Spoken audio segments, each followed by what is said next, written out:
Traffic আইন নিয়ে জনসাধারণকে সচেতন করার লক্ষ্যে এবার মানুষকে সচেতন করল সঞ্জীবনী সামাজিক সংস্থা।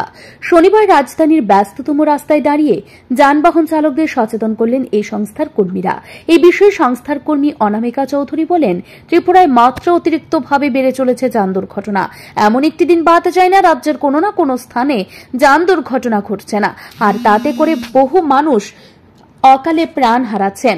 অনেকে আবার জীবনের জন্য হাত পা ভেঙে ঘরে বসেছেন।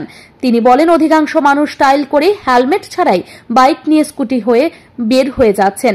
তারা নিজেদের জীবনের মূল্য বুঝতে চাইছেন না, নিজের পরিবারের লোকেদের চিন্তা করছেন না।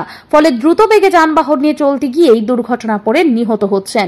এর থেকে মানুষকে মুক্তি দিতে এবং ট্রাফিক বিধি মেনে চলতেই এই ধরনের সচেতনতামূলক কর্মসূচি।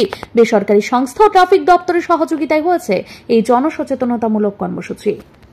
আজকে সঞ্জীবনী সামাজিক সংস্থা থেকে অ্যাওয়ারনেস প্রোগ্রামটা করতে এসেছি এবং এই অ্যাওয়ারনেস প্রোগ্রামটা করার মেইন কারণটাই হচ্ছে যে আমরা দেখছি যে প্রতিনিয়ত বিভিন্ন ধরনের অ্যাক্সিডেন্ট হচ্ছে।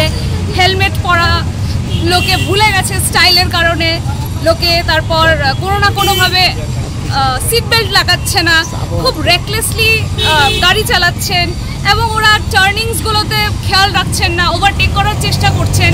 অনেক ধরনের কারণের জন্য আমরা দেখছি প্রতিদিন অ্যাক্সিডেন্টের মাত্রা আমাদের রাজ্যে প্রচুর বেড়েছে এবং সেই কারণে আমরা আজকে ত্রিপুরা ট্রাফিক পুলিশের হেল্প নিয়ে ওদের সহযোগিতায় আমরা আজকে এখানে এসেছি। আমাদের এই কর্মসূচি আমরা শুরু করেছি যাতে আমরা সবাইকে অ্যাওয়্যার করতে পারি, সবাইকে যাতে জানাতে পারি আমরা যে কতটা মূল্যবান এই প্রাণ এবং এই প্রাণ রক্ষার্থে আমরা যে ট্রাফিক সেফটি রুলসগুলো আছে, সেগুলো বিধিগুলো আছে, সেগুলোকে মেনে আমরা নিজেদেরকে সুরক্ষিত রাখতে পারবো, আরেকজনকে সুরক্ষিত রাখতে পারবো, যাতে এই রাজ্য একটা এমন রাজ্য হয়ে উঠুক যেখানে ডিসিপ্লিন এবং যেখানে প্রতিনিয়ত লোক একজন আরেকজনকে সব ধরনের সোশ্যাল স্ট্রাকচারস মেনে চলছে। সেটাই চেষ্টায় আজকে আমরা সঞ্জীবনী সামাজিক সংস্থার পক্ষ থেকে এসেছি।